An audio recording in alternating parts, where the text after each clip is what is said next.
Hello and welcome to the Poisoner's Almanac. I'm Adam. I'm Rebecca. How's it going, babe? My voice is back, I think. Yeah. So that's a good sign. Yeah, you sound like a decongested person. For now, because I have lots of allergies. We live in like a very, well, there we go, a very allergenic place. In the Beninging. We live in a place where there's lots of allergens, and sometimes I think I was born in the wrong place. Mm-hmm. You know, Mm-hmm. the heat's killing me. The heat's killing everything. These allergens are killing me. I'm literally allergic to the grass in our yard. I forgot about Bermuda that. grass. I have allergies to Bermuda grass, and it just grows right in our yard. So every time I go outside, it's just sneeze central. Mm. So let's do a little bit of housekeeping before we move forward. Thank you all for listening today. Be sure to follow us on whatever platform you're listening on. Make sure to follow the podcast Instagram, Poisoners_Almanac on Instagram. There's links in the show notes for all of our socials, our personal stuff, as well as the podcast Instagram. Thank you all so much in advance for all of the 5-star reviews that you all have been leaving. That is extremely helpful because it signals to the algorithms to push this podcast further toward listeners like yourself that will enjoy it. So thank you so much for doing that. You guys have been leaving those in huge chunks. So that's extremely helpful. We will have a Patreon up and running soon. Be on the lookout for that. We'll put that link in the show notes as well. Also, shout out to our listener supporters on Spotify, Delshawn Harris, Taylor McCaleb, Carl Ziegler Jr., and Drew Rivas. Thank you all so much for helping us to make the podcast more easily. And the listener support will probably, I'm assuming we'll keep that up and running, even though it's only available to US-based listeners. The Patreon, however, is available internationally. So that's why we wanted to start that up. So if we offer more on the Patreon too, we'll extend that to, that too. So. Sure. So just so you guys know, the support options are going to broaden just a bit with that Patreon. Also, send questions or content suggestions to the podcast Instagram, either with a comment or a DM. Becca runs that account herself, and you probably have noticed there's just a whole other level of depth and detail for the stuff that Becca posts. She covers whatever we talked about in the most recent episode, except I've been looking, I looked through it and like, it's an even deeper, there's stuff in there that you didn't even mention on the podcast. And really? I think so. Oh, well, there's pictures. Yes. Everybody likes pictures. Pictures. Yes. So it's just it's a lot of fun to read through that stuff. And what are we covering today in this episode, dear? We are going to be talking about our food. And oh no. Well, technically we're talking about like food in the 1800s. Oh no. So basically food adulteration, times before we had things like the FDA. Oh baby. Or anything close to that. And not just here in America, but we're also going to hit on the UK a little bit. So because honestly, we were a little later to the game when it came to, protecting consumers from yucky stuff. Yes. But yeah, so, and I also, a lot of my information that I got from this book called The Poison Squad. It's also written by Deborah Blum. She wrote The Poisoner's Handbook, which is also a great book. Mm-hmm. But she's a really good writer. There's a lot of like history in here. There's drama. There's just, she focuses on Dr. Harvey Wiley, who was a big contributor to, pure food laws and acts and things like that. So I'm immediately a fan. There's also a lot of, as you would think, there's a lot of politics in this book. I'm not going to go too deep into the politics because we'd be here all day. That's true. Because there are a lot of different administrations involved. He worked under a lot of different presidencies, and as you know, politics plays a big role when it comes to laws So, politics is not far behind whenever there's a large amount of money set to change hands. this, honestly, though, this book, I had so much anger reading this book. She did, can confirm. And mainly because it's a great book, but mainly because like the sort of wishy-washiness of like there would be laws almost put into place and then someone else would come into who would be president and they'd be like, you know what though, I like that these corporations are giving me money, so I'm going to go ahead and back them up. So that's right. That's the nature of having a chief executive elected office that has term limits. It changes as soon as that administration transitions. So do the priorities of the executive branch of our government. And different people are like moved around, and it was just it was frustrating because like something would start to happen and then it's like, but now he has to leave and somebody else that's very different is coming in and they don't think the same way. So the timing and the rhythm of pushes for legislative change or regulatory change, they have to be, all the people involved in this stuff, they take the ebb and flow of these things into account. Like, when will Congress be in session? Who has majority? Do we have the votes, et cetera, et cetera? Who do we have to kill?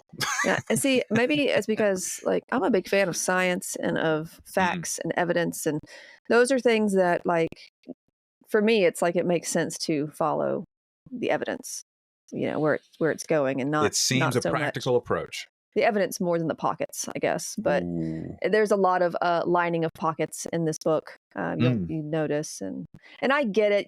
People trying to make a buck, whatever. But these people these people were making lots of money off of deceiving consumers. These are members of the what would be known as the top 1%.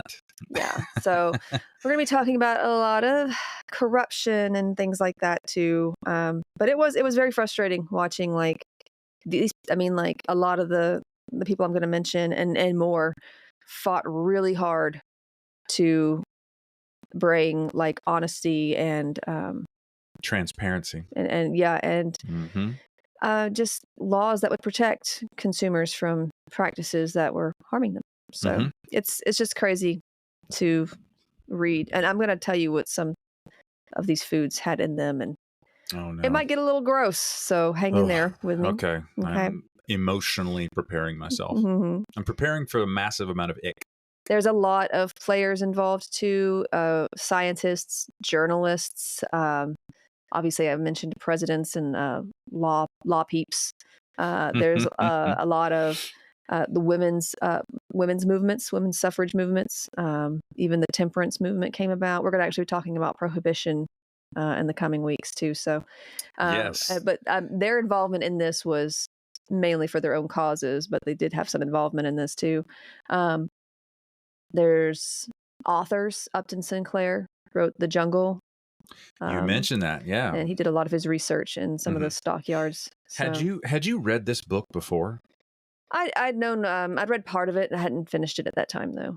Okay. So. Did you just pick up where you left off, or did you start at the beginning? Well, I started at the beginning again. Yeah. Okay, folks. Just so you know, in a week's time, Becca has read this book. What is this? 300 pages?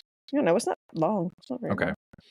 She read this book. She has highlighted the bejesus out of it and distilled it down into her research notes, of which, how many words do you have? Oh, like 5,000? 5,000 words worth of research for you all to have unpacked for you and enjoy. You're getting the best of the best, is what I'm trying to say. She is so sharp and attentive. Honestly, the best, all this research she does. The best of the best is to just go and read this book because it's really good.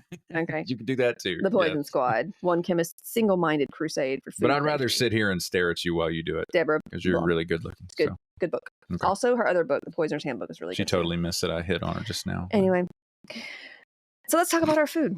Okay. And other products. I thought you were going to say in the Beninging. I thought that was good. No.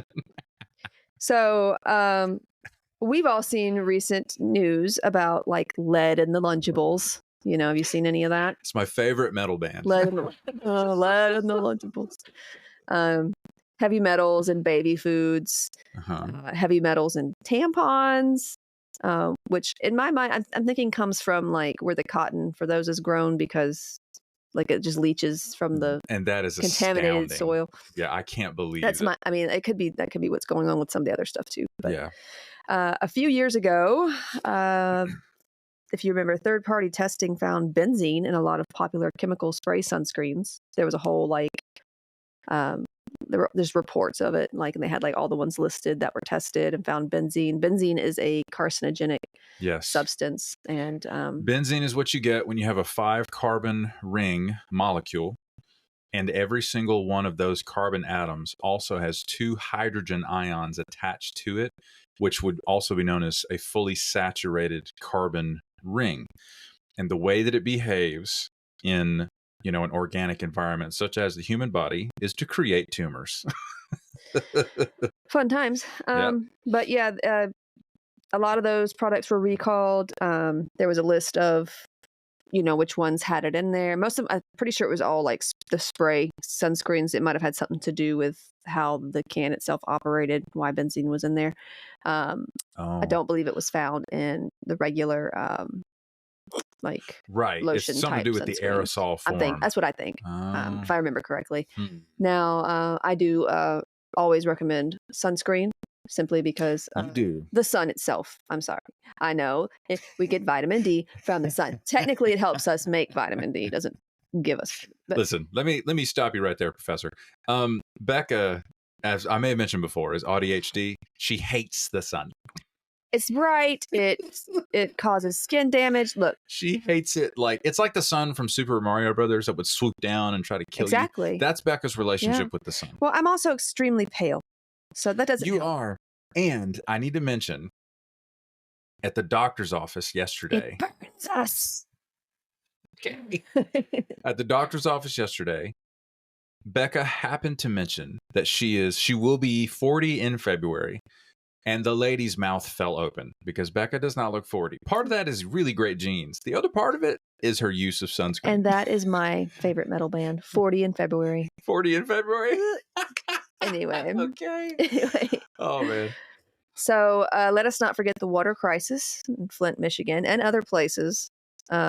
Unfortunately, like even here, we have a lot of issues with that go unreported even. So this has just been here in the States, as well as in other developed countries. There are still many countries who have no or little regulation when it comes to what is allowed in food, drink, medications, skin products, things like that. So we've come a long way, but it's taken a long time and a lot of many deaths. It's taken a lot of hard work from scientists, journalists that would have probably been called muckrakers. You ever heard of that term? No. People who were like more basically trying to get reform, so activist type journalists. And obviously there were some that were also known as people with a conscience. Well, there were probably some that were exaggerating and probably gave that can happen. A bad name to some of them, but they were definitely a thorn in the side of politicians and manufacturers. And certainly, like that, because. But you know what? If you darn these muckrakers, they're making us care about people. I hate it. If you're gonna be anything, be a thorn in someone's side. I'm just saying, do it. Oh, that's funny. Go for it. Thorn in the side. Fully support. Thank you, Paul the Apostle. You know what though? Okay, I've read the Bible. Same. And I feel like I could chill with him. Because he was there were moments where he was kind of a jerk. That guy's autistic. And he made me laugh. Let's just say it. He made me laugh. Like the way I said it to his face. Like that's how I read Paul and from the Bible. I just I had voices for everybody. Anyway, right. Moving on from the Bible. Yes. So, yeah. But this episode, I want to travel to the past to see what toxic substances were used in food and other products consumed by people and how difficult it was to get the regulations that we do have today. One subject that will be familiar in this episode, as I have sort of mentioned, is corporate greed. We saw it with the radium corporations when we discussed Radium Girls. Yes. And we will likely see it again in future episodes because it is just so prevalent. So. Because people. Yeah. Now, Henry Irving Dodge, who wrote a 3-part series entitled The Truth About Food Adulteration in 1905 for the popular monthly magazine Woman's Home Companion, Oh, dear. concluded that the American government would rather protect wealthy business interests than protect the American people. My man in 1905's got it figured out. So, Okay. yeah, I feel like that's been a part of our history, as well as, the history of other nations, not just America.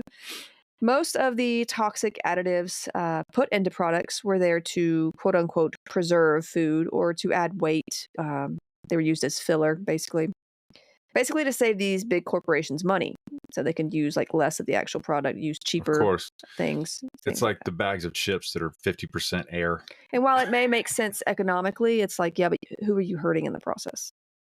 Right? So. Yeah, but I mean, 1905, like, is microbiology even a thing yet? Like, people don't even understand. We're going to talk about, we're actually going to talk about pasteurization and all that, and when that came into play for things. Because, yeah.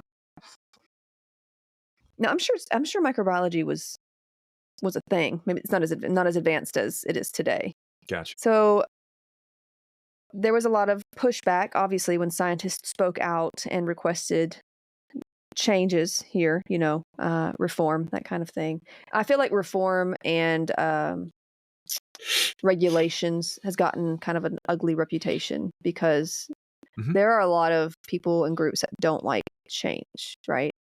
And a lot of that came about after the Civil War, when you had all these basically people in the South who were bitter at this point, not wanting the government putting any sort of regulations on their lives. They were like, "We hate you." Some even moved to like South America. Remember we mentioned that? Like there's like a whole area in South America somewhere where there's like descendants of Confederate. That's right. Like lovers.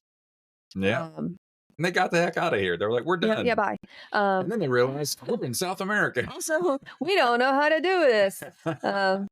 We regret everything, as they should. But I want to mainly mention the various preservatives and fillers used, why they were used, the consequences of their use, and the fight to end their use in products. So let's start with the UK, only because they, along with Germany, were quicker to deal with the situation than the US. So like Germany at this time was actually huge in chemistry, like advancement. Like they were just well known for a lot of that. So now, do you remember the Bradford Sweets incident? We talked about this. It's been a while since we talked about it. No, I don't. It was when we talked about arsenic a while back. Oh yeah, we talked about a candy maker, candy seller, shop owner, whatever, who accidentally mixed in arsenic trioxide instead of plaster of Paris in his candies. I vaguely remember that now. Yeah. Yeah. Okay. This led to 21 deaths. The pharmacist and many illnesses. The pharmacist who had sold him this stuff had mixed up arsenic and the additive plaster of Paris, which was commonly used in foods at this time. Which is kind of crazy because I can only imagine like the disorganization of that pharmacy if you got arsenic next to the food additives. Like, I imagine after this there was some, hey, we need to like keep that stuff somewhere else. Some continuing education courses. Oh Lord. So, but yeah. But the candy maker, he decided to sell the candies, even after noticing workers becoming ill when making it. Like he was just like, it's fine. We'll just sell it for a cheaper price or something. Yeah.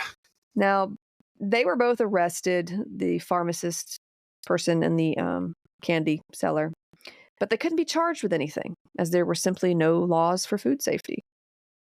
That's fascinating. Yeah. So, and I know what some of y'all are thinking. Why was he even using plaster of Paris in candy? You know what plaster of Paris is? It's a great question. So, yeah. Some may be asking, what is plaster of Paris? Plaster of Paris is made up of calcium sulfate. It's also known as gypsum plaster. There was an abundant amount of gypsum in France, hence Paris in its name. Paris, plaster of Paris. It's typically used in sculpting, molding, like it's been used for casts when you break a bone. It's been used in molding of buildings, like on the inside, and other building uses. It was used during the 19th century as a food additive, usually to make milk and bread look higher quality. So it gave it kind of a whiter appearance, and it also kind of changed the texture a bit, made it feel thicker. That's crazy. Because what they would do is they would kind of dilute or thin out the milk so that they could stretch out their supply, right? That was just the way they, Anyway. How can we lie today? It was likely used in candies to aid in texture as well. Like it would quickly dry, so you're eating candy. It's kind of a harder texture, that kind of thing. Okay. Now, this accident was not the only incident of food harming and killing people. Many of the food dyes at the time contained heavy metals. Green was made with arsenic, yellow from lead chromate, pink came from red lead. In 1847, 3 English children were in serious condition after eating birthday cake decorated with arsenic green-colored leaves. Oh, my God. Okay. In 1852, 2 brothers in London died after eating a cake decorated with arsenic and copper-laced frosting. Not a fun time. By 1954, an English physician named Dr. Arthur Hassall had counted 40 cases of child poisoning from consuming cheap candies. And like, I could go on with, we're basically talking about additives and fillers and things like that in the foods. But this was just a dangerous time to be alive anyway, because like they would also sell like ice creams in these like dishes, and like you'd give like, I don't know, something, they were cheap, and like kids would come and they would eat the ice cream out of the dish, and they wouldn't even wash the dish. They would put more ice cream on and give it to the next one. Oh dear. They also had like bottles that had like for babies that were just filled with bacteria because of the way they were made. Yeah. And there was a lot of like lack of hygiene, no cleaning up of things. It was the plates were made of like lead based materials. And so people commented on a video we posted where you just you picked a random fun fact about poisons out of the air. And you mentioned that tomato plants are part of the nightshade family. And so many comments were mentioning that tomatoes were originally thought to be poisonous because the tomato itself would help leach the lead out of lead dishware. It would react with them. It would react with it, and then people would ingest it, so they thought that tomatoes were poisonous. It was actually lead poisoning from the dish. Yeah. It's a lot. Yeah. Whew. And we're going to talk about like different metals leaching from things like cans too, and their effects on people, because it was rough. I'm just going to tweet at the FDA, and all the tweet is going to say is thanks. So appreciate it. And we're actually going to go over like how the FDA was kind of created too in this. Love to. A little bit. So now those things I just mentioned actually happened before the Bradford incident in 1857. It was the incident that led to the 1860 Britain's Act the 1860 Britain's Act for Preventing Adulteration in Food and Drink. Of course, businesses did not want the government messing with their system of selling food with cheaper fillers and dishonest labels, so they interfered as best they could, making sure that the only consequence of being caught putting harmful things in food and drink was a fine of £5. Yikes. So, that is not a deterrent. No. It was, that's if they're caught. Okay. True.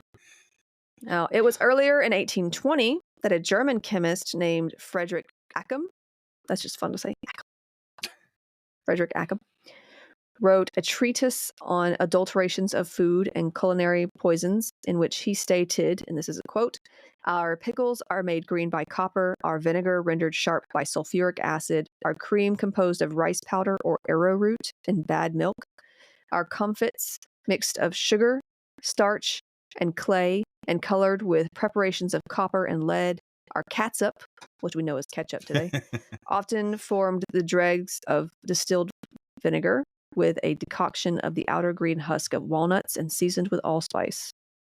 So not even made of tomatoes. Let Fred cook. Others, Literally let him cook. You got to suck at this. other such substances as alum and chalk were added to products like flour, sawdust, and the ashes create. Sawdust. Yeah, sawdust. Oh, that's good. Oh, it gets worse. Is that edible?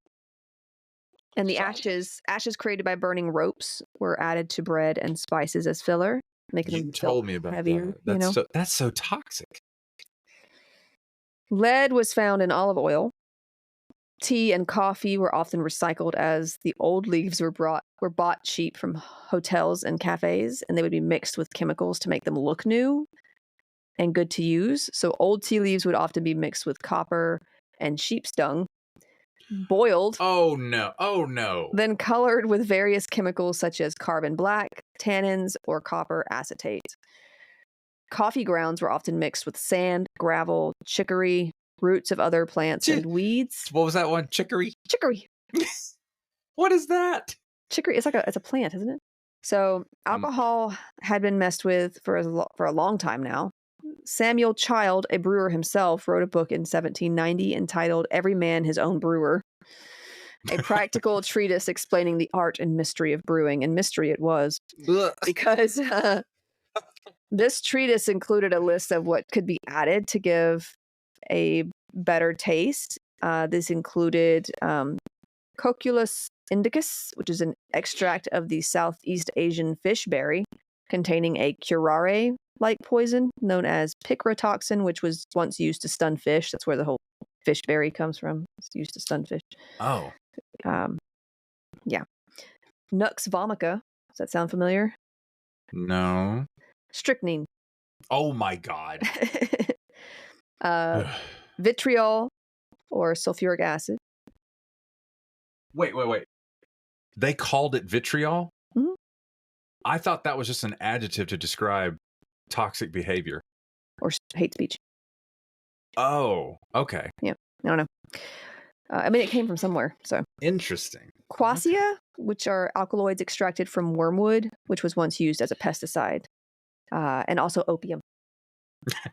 So there's that. You know what this needs? Drugs. Poisons.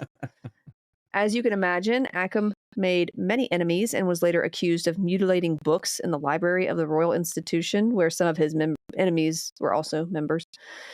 When charges were brought against Ackham, he fled back to Germany, having been publicly disgraced, even though he likely didn't do anything. But they accused him of doing all these things to get rid of him because he was causing too much of a stir for businesses. He was discovering too much of the truth.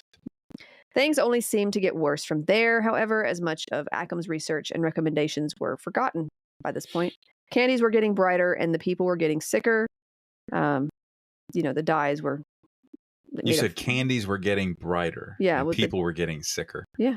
Because of the dyes, were made with heavy metals and things. Goodness. What a metaphor. Enter Thomas Wakely, who was a general surgeon and the editor for the weekly The Lancet, which is that's still around. A medical journal or magazine of sorts. Yes. He was intent on renewing research and public understanding of food adulteration, having found further evidence of poisonous dyes in the candies and even the candy wrappers that were being sold. Among these poisons was, I'm going to butcher this, gamboge, which is like a yellow gum that can bring about violent GI issues. Lead and mercury compounds. In or after 1850, he met Dr. Arthur Hassall, that physician that I mentioned earlier. Yeah. After Hassall encountered an argument set forth by a high-ranking government official, his name was Sir Charles Wood, that his argument was that no one could tell for certain if chicory or any other fake ingredients were in coffee or not. Well, the chemist can. Yeah. Well, using his trusty microscope, Dr. Hassall had no trouble showing others how easy it was to find many various additives to coffee and other products. Microscope, you say? Yes, his microscope. Yeah. Release the secret weapon. He went on to work with Wakely alongside Henry Lethaby, the medical officer of health in London, and analyzing a multitude of products sold from various popular vendors. They published his findings in the Lancet every week for a time. Oh, Lord. Yeah. For the first 3 months, they did not mention the names and addresses of these particular vendors, but warned them that they would in the future, and they did. Dude, season 1 was a banger. Now, he had used his microscope to find and count the foreign bodies, such as insects, foreign and decaying vegetation, traces, and crystals of different chemical makeup. He used chemical analysis to find alum, iron, lead, and mercury in bread, meats, spices, jarred fruits, pickles, sauces, and fish. An inquiry was made by Parliament into his research and found that he was truthful and accurate, even if adversaries and critics, like those selling the products, accused them of causing unnecessary fear in consumers. Wait, so his assessment caught the attention of Parliament? Yes. That's fascinating. Okay. So the Adulteration of Foods Act was revised in 1872 to include the appointment of food inspectors and analysts, and in 1874, the Society of Public Analysts was founded with Dr. Hassall as its first president. Wow. So this, along with Hassall's research, would go on to push the Sale of Food and Drugs Act of 1875. Then later came the Margarine Act of 1887. I love how they target margarine. There's a whole, we're going to go over margarine versus butter in just a little bit. But so with that one was basically the accurate food labeling of butter versus margarine, because people were selling one as the other, like pretending like, oh, this is the higher quality product, but it wasn't. Witchcraft. There was a lot of mislabeling, to be honest. And then the Food Adulteration Act of 1899.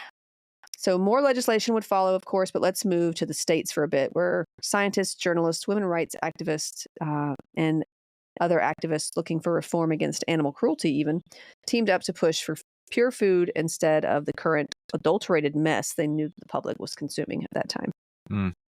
So use of toxic fillers and preservatives were common in the States as well. And many journalists could be found reporting on such things as milk sickness. I'm sure you've heard. We talked about milk poisoning at one point, where that was caused by a weed that was being eaten by I remember cattle. that. This is something different, though. Okay. Massachusetts lawyer and philanthropist. That's a fun word, philanthropist.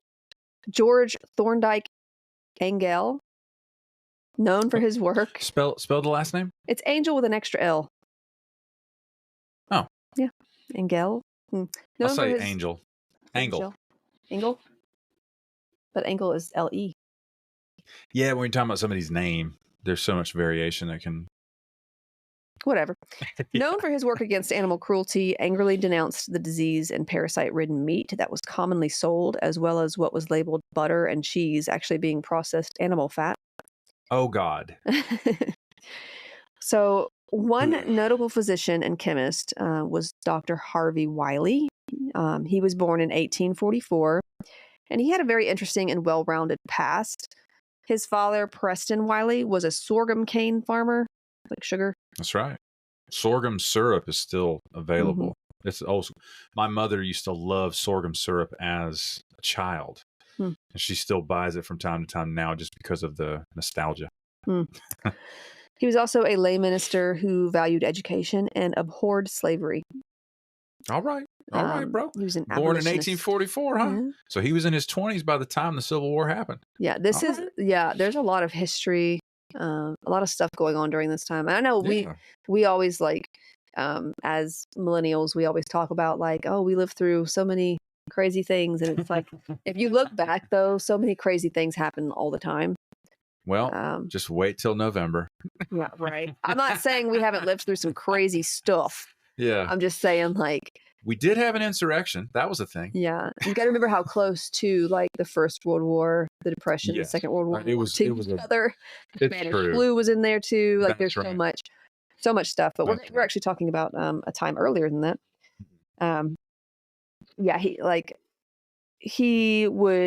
Preston Wiley would teach his children these values as well, reading to them from Uncle Tom's Cabin consistently.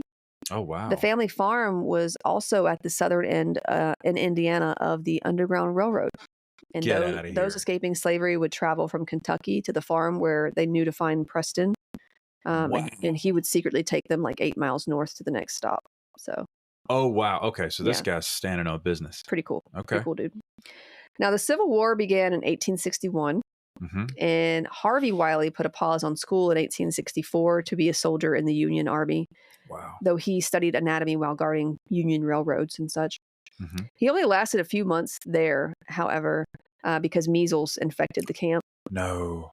He was discharged home to get better from that. Did he recover? He did, yeah. Wow. The war came to an end in 1865, so a year after he left or even went in. And he went back to school, then to medical school, earning his MD, but he later discovered that chemistry was his main passion, so he went to Harvard University to receive a degree in science there.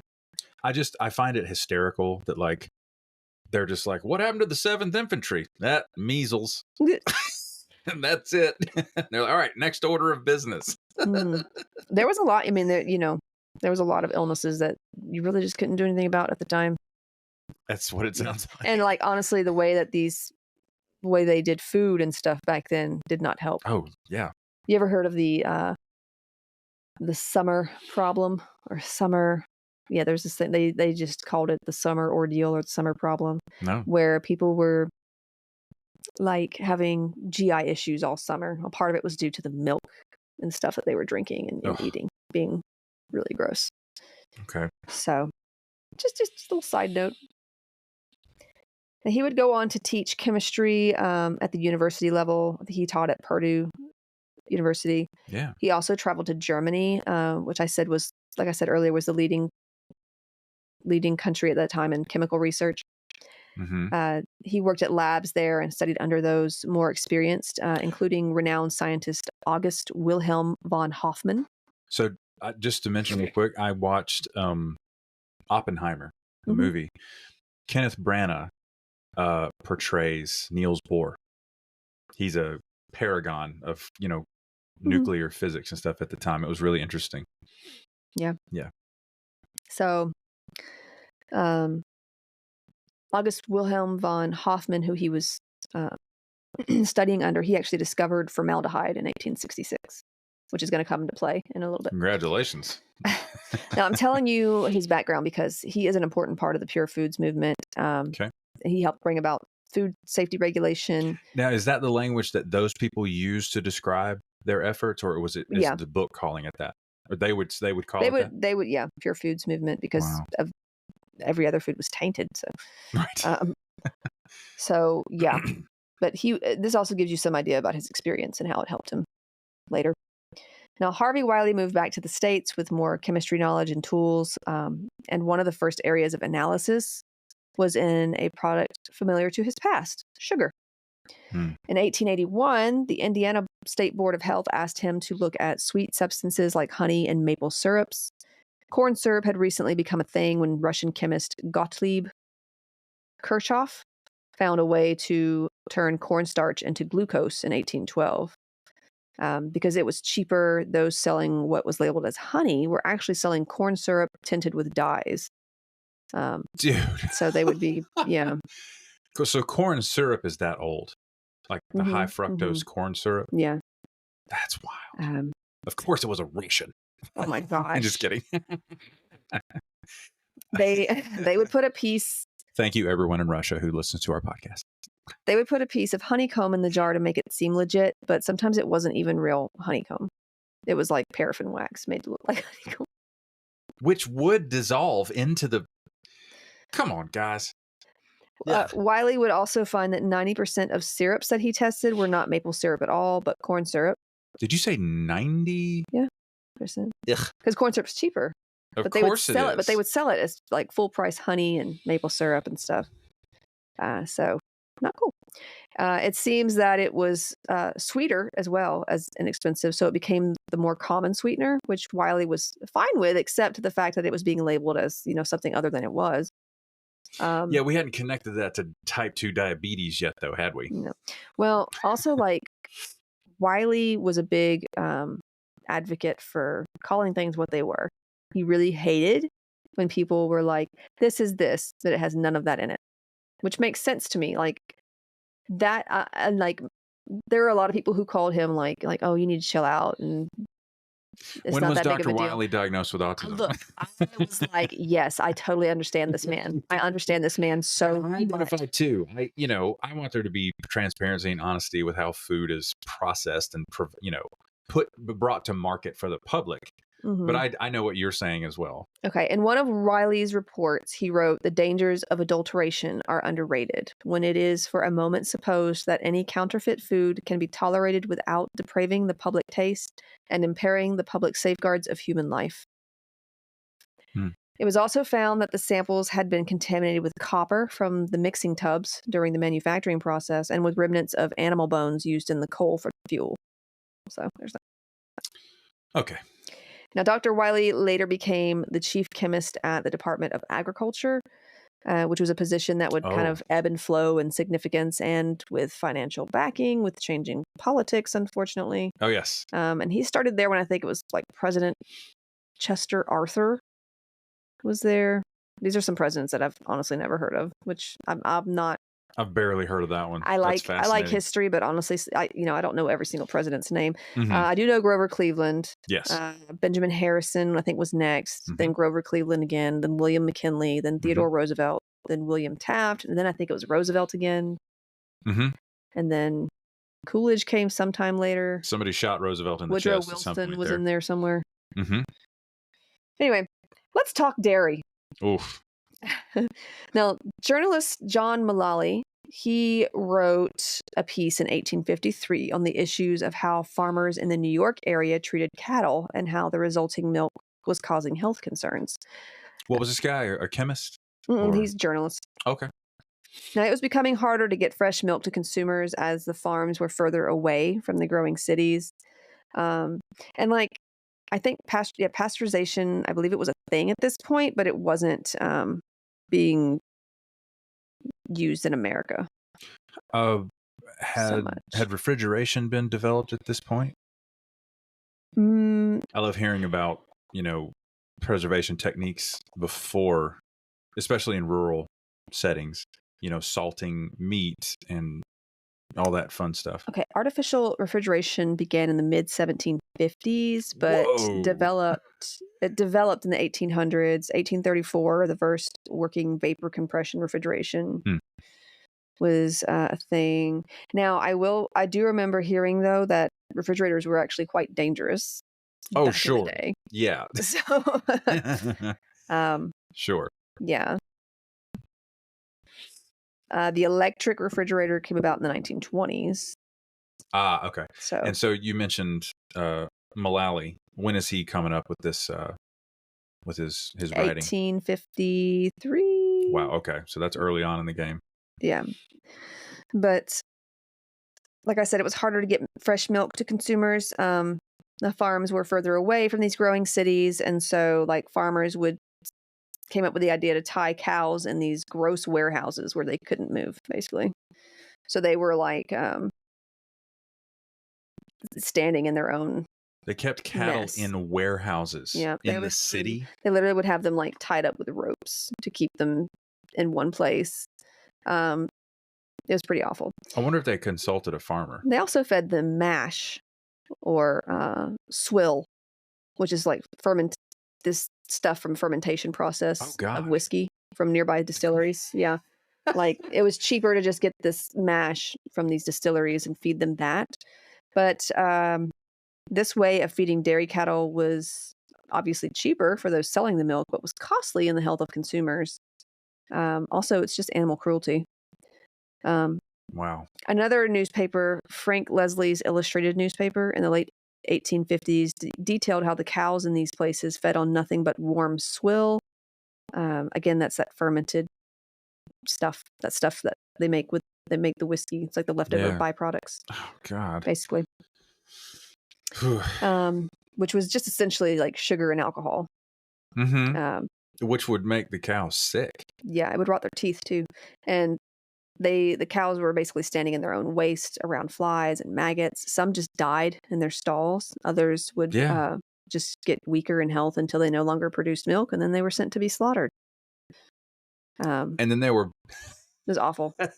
They were slaughtered, and that meat was brought to market and sold to people. Basically, yeah. Oh, boy. Not only is this animal cruelty, obviously, but the milk that these cows produced, known as swill milk, was causing illnesses, especially in children. The milk was often mixed with plaster of Paris, molasses, and starch to make it appear higher quality, and then it would be advertised as pure country milk. Right. And I was reading about how like pediatricians, like they suspected the milk was a problem every time they saw a kid come in that was like weak or not growing well. The New York Times described this milk as a bluish white compound of true milk, pus, and dirty water. Did you say pus? Yep. Which on standing deposits a yellowish brown sediment that is manufactured in the stables attached to large distilleries by running the refuse distillery slops through the udders of the dying cows and over the unwashed hands of milkers. Appetizing. I'm going to throw up.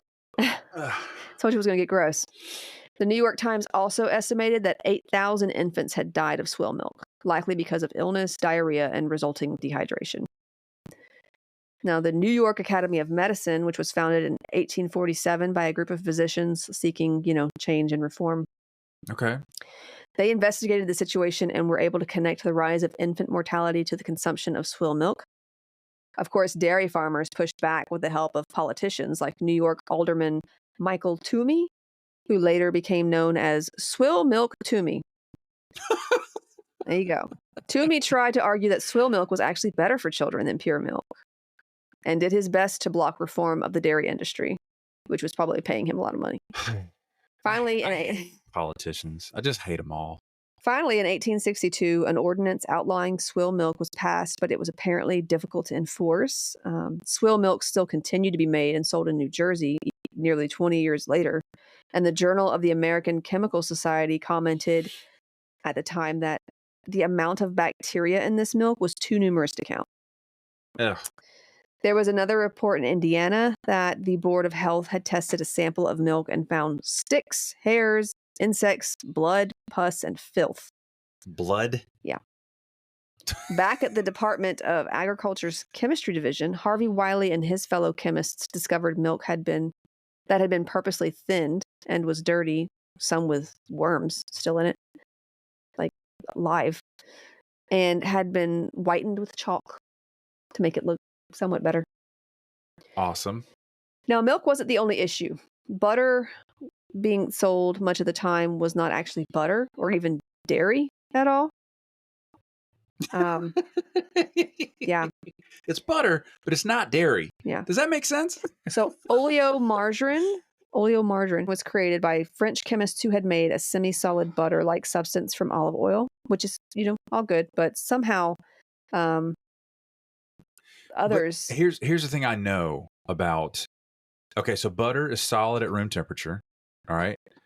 Olive oil is also a fat, but it's liquid at room temperature, which means that is an unsaturated fat.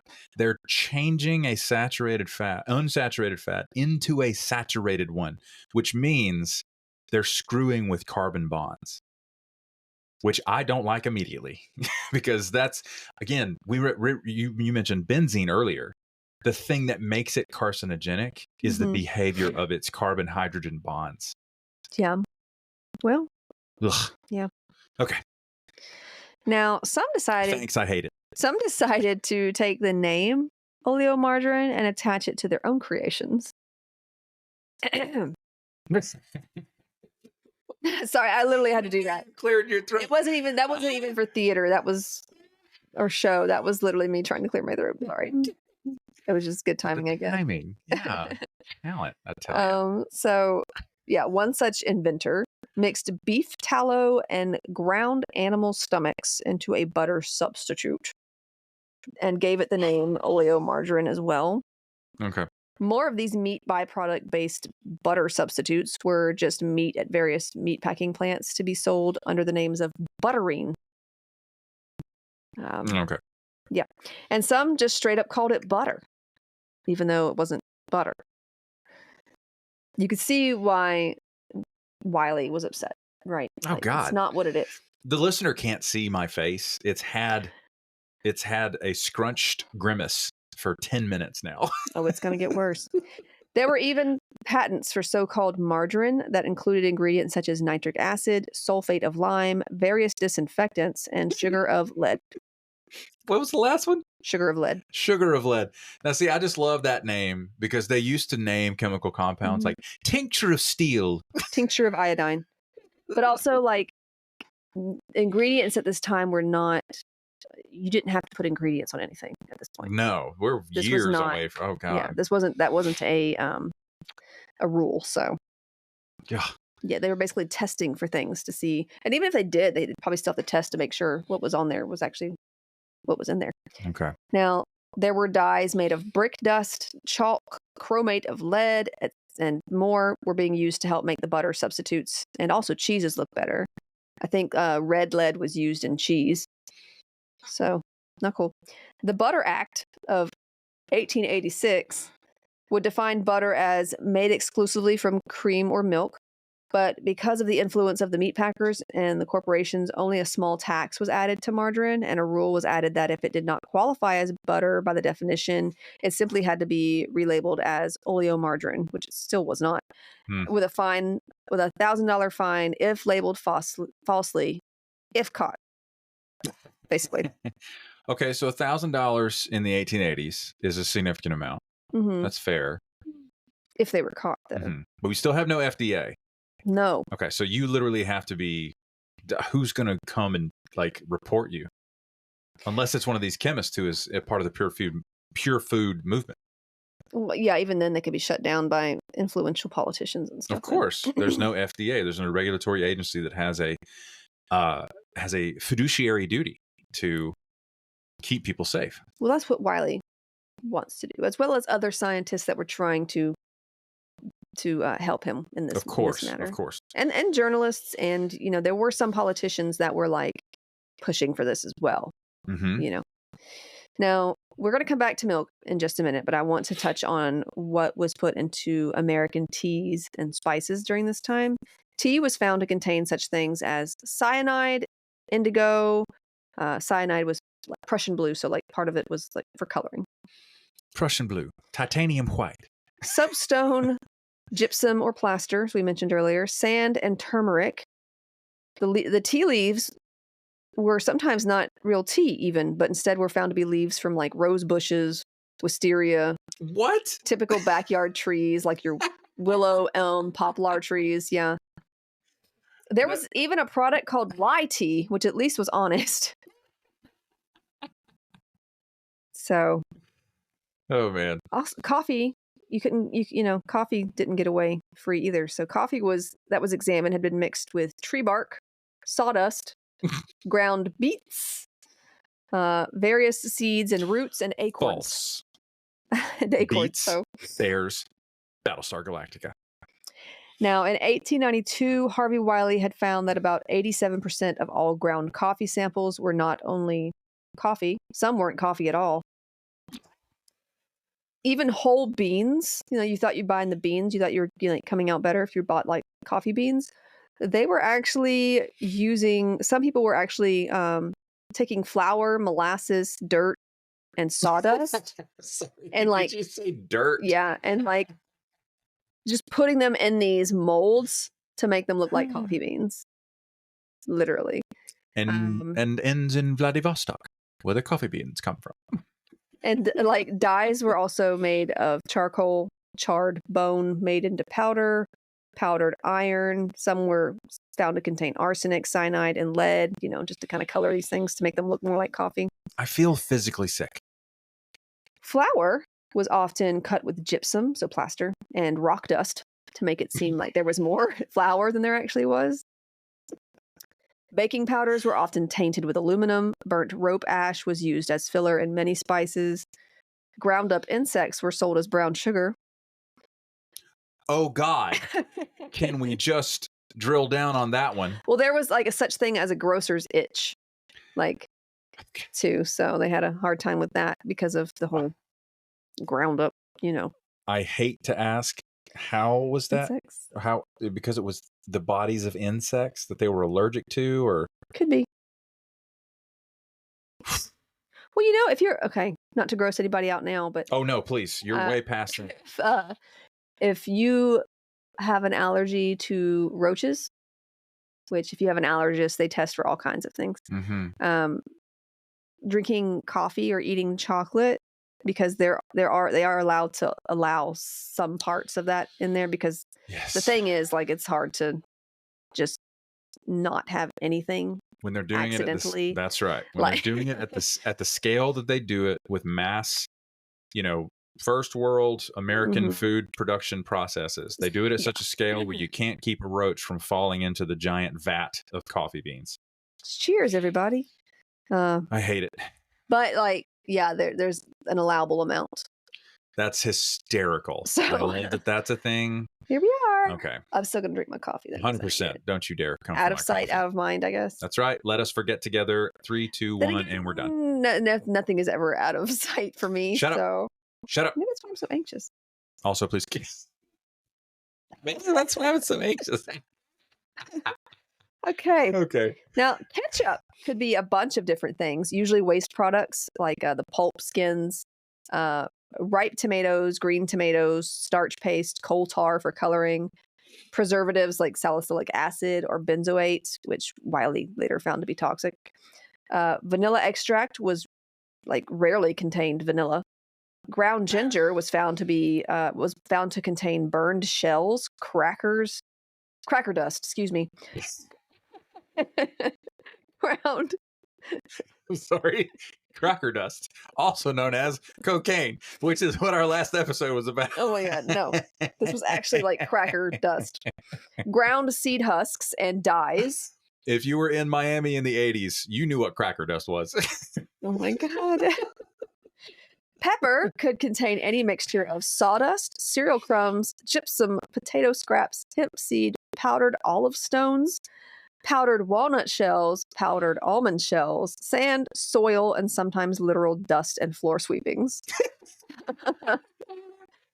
So maybe if pepper makes you sneeze, maybe it's more the dust. Maybe it's because it's an old thing. I don't know. Floor sweepings. Ooh. Now, the preservative use at this time was also found to be problematic. First of all, meats, eggs, and other products were often already bad when preservatives and dyes were used. Like, they would just make them red again. Like, they're trying to get the red out for your eyes, but put the red back in with the meat. Ugh. Anyway. And so the preservatives commonly used included formaldehyde, salicylic acid, which is great if you want to, resurface the skin of your face. That's true. But sulfites, boric acid, sulfurous acid, and benzoic acid. And I'm only going to discuss 2 or 3 of these, because obviously that's a lot. But Wiley created a whole experiment using volunteers, which would later be called his Poison Squad by journalists. This is why the book's called The Poison Squad. So he would take these volunteers and create a study where he consistently introduced these substances over time to them in differing amounts. He found that while some were more toxic than others, the cumulative effect of any of them was detrimental to the body. And what is worse is that the common consumer was likely taking in more than one of these preservatives on a daily basis. Oh, sure. That's a clinical trial. In a way, He's conducting it. Well, it is in the way that it could have been back then. I mean, it was the best that they had. Of course. He called it the hygienic studies. He would, right. Well, he understands you have to isolate variables. Yes.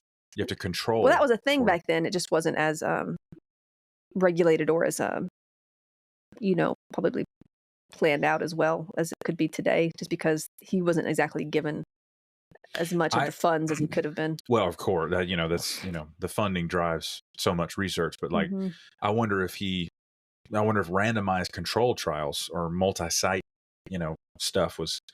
Well, in the trials, he had them showing up to this site that he had for breakfast, lunch, and dinner, and it was giving them these things and basically told them nothing else.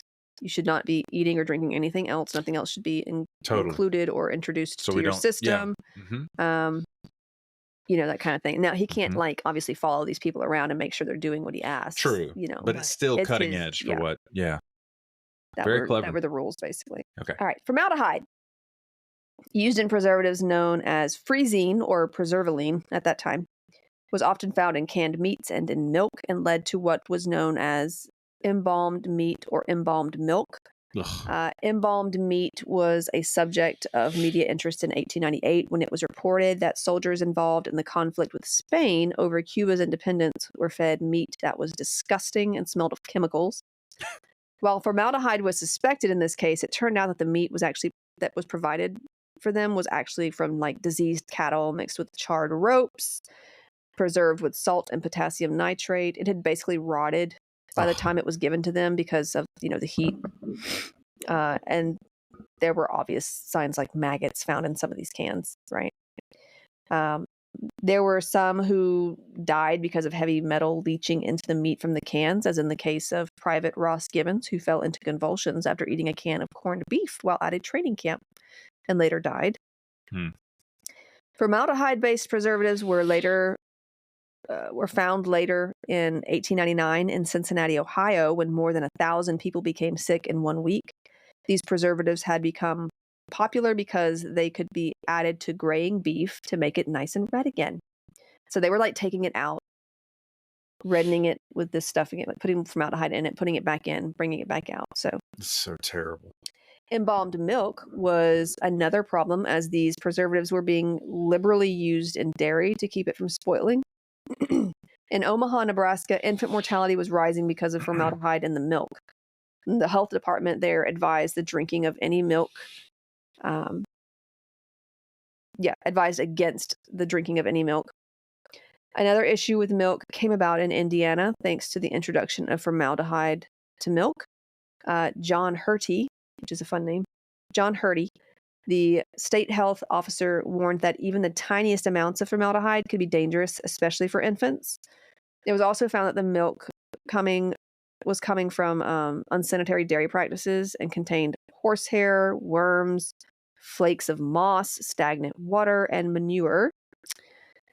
Yeah, lovely. It is estimated that nearly 400 children died because of this embalmed milk. The Pure Food Law for Indiana would be passed in 1898, resulting in the cleaning up of dairy practices and the banning of formaldehyde in milk. This is only like in Indiana. He also advised the process of pasteurization, as it had been such a success overseas with wine and beer. Now, pasteurization would not become standard procedure in the U.S. until the 1930s. Bro. And even American doctors resisted the idea because they thought if you heat milk and give it to babies, they might get scurvy. I don't know. Look. Okay. Now, pasteurization is like the heating of a liquid to 120 to 140 degrees Fahrenheit for about 20 minutes to kill any pathogenic bacteria, and was first, a thing with the French microbiologist Louis Pasteur in the 1850s. His focus was primarily on wine at the time, but it would come to help the treatment of milk. Yeah. So, which we know for today, pretty much. Oh yeah. All right. I'm gonna dip out. Becca's gonna take you guys the rest of the way.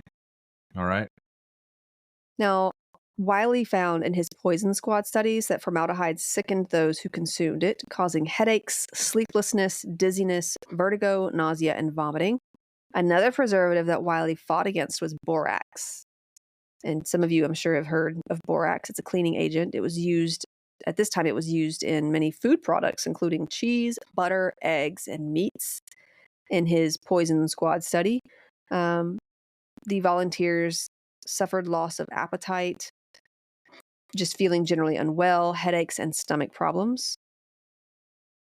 Salicylic acid, which was added to wine, beer, and ales at this time, produced worse symptoms, including a quick onset of nausea and dizziness. Fun fact, salicylic acid is found in meadowsweet, wintergreen, and more commonly known, the bark of willow trees. It was used as a pain reliever all the way back to ancient Egypt. It was also mentioned by the Greek physician Hippocrates in the 5th century CE. It was used by some Native American healers.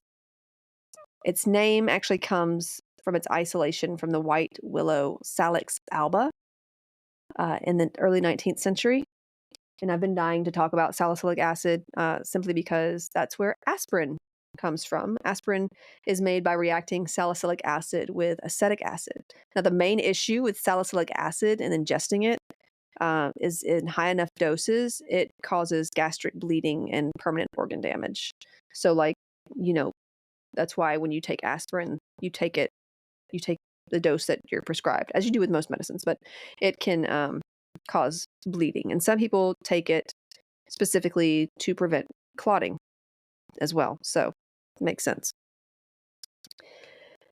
Now, wine was constantly being mixed with salicylic acid and was often faked using rectified alcohol, which is a concentrated form of alcohol produced on an industrial scale by repeatedly distilling the liquid to purify it and make it stronger. So just a cheaper way of making wines and whiskey and then calling them wines and whiskeys. Now, whiskey was also advertised as pure whiskey, but often was rectified alcohol, diluted with water and dyed brown with tobacco extracts, iodine, burned sugar, or prune juice. Now, the main trouble here is that one thing is being advertised and sold, and one thing is being advertised and another thing is being sold. So you think you're getting high quality whiskey or wine. What you're getting is this sort of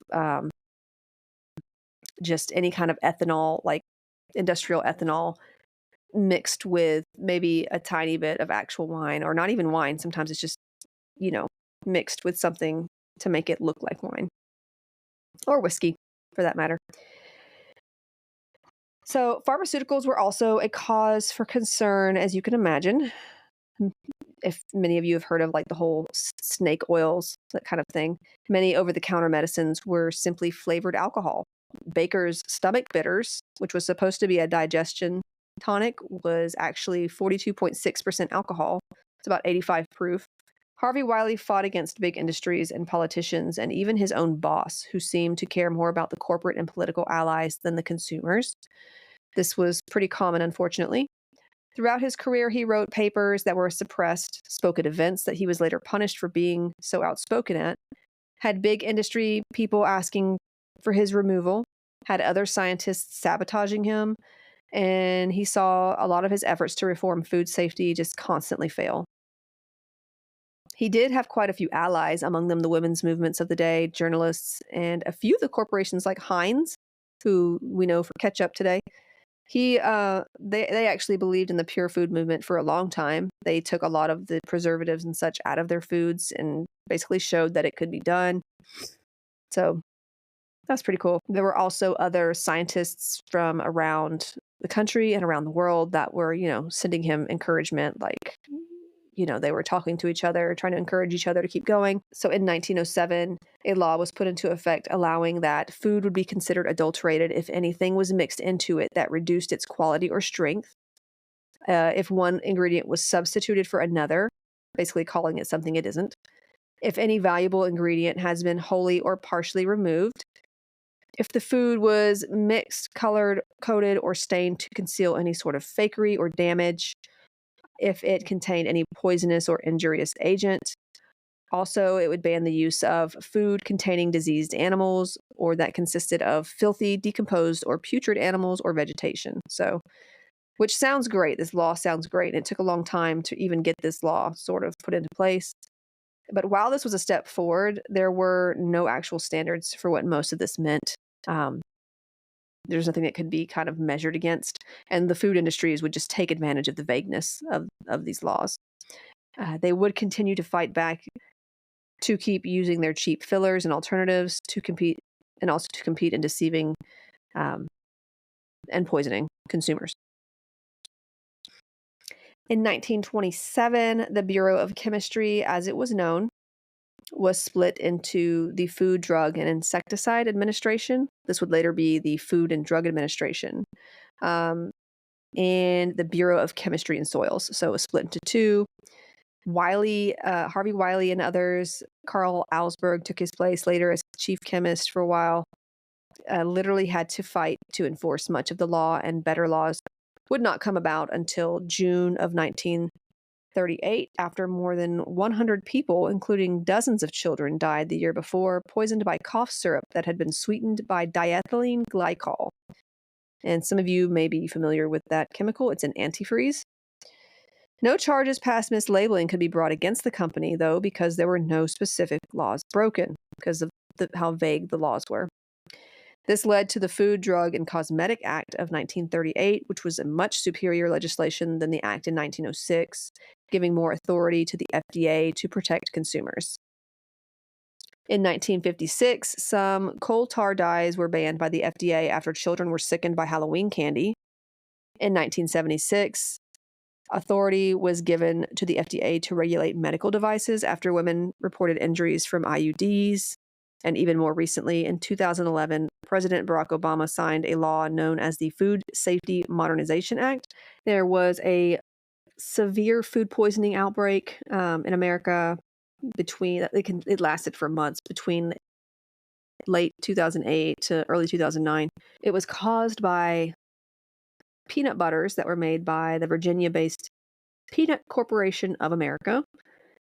They were using factories that were deliberately unregistered so that they could, avoid any attention. And many of the jars and containers of peanut butter were basically produced in unsanitary conditions. They had salmonella. People in 46 states were sickened. The U.S. Centers for Disease Control and Prevention also linked the products to an estimated 9 deaths and up to 22,000 illnesses. So this is the more recent poisoning. In 2015, the chief executive of the Peanut Corporation of America was sentenced to 28 years in prison for fraud, conspiracy, and the introduction of adulterated food into interstate commerce. So you can see we've come a long way in actually being able to hold these businesses accountable for things like that. Whereas before, we couldn't even bring charges because there just wasn't there either weren't laws or there weren't standards that those laws could hold to. Now, Harvey Wiley, he actually, when he decided that he could no longer work for the Department of Agriculture as their chief chemist, he left, and he mainly left because he saw that there was nothing more that he could do. He was being just sort of blocked at every turn. They wouldn't publish his papers. They wouldn't let him speak places. And so he just decided to leave because he realized he could do more elsewhere. So Harvey Wiley would go on to write for Good Housekeeping, where he had basically a public platform to discuss and make known the state of food safety and the need for better federal protections. So he ended up writing a book that he self-published called The History of Crime Against the Food Law. It appeared in 1929, and it had a pretty long subtitle, The Amazing Story of the National Food and Drug Law, intended to protect the health of people, perverted to protect adulteration of food and drugs. It was 400 pages, and it just had a lot of detail in there on basically the attacks on him and his fellows who were trying to push for better food regulation. It discussed corruption of the law's enforcement, talked about a lot of the law's enforcement failures. So basically just sort of him throwing everything that made him angry out there, showing people what really happened. So that is the basis of everything I wanted to talk about involving food adulteration, poisons that were in foods, drinks, medicines back in the day. I, for one, am thankful that we have better laws in place now than they did when Wiley was pushing for those laws. And hopefully we don't backtrack into letting the food industries put things in our food that shouldn't be there. So that's it for me today. And I hope you all have a wonderful, nutritious weekend. Bye.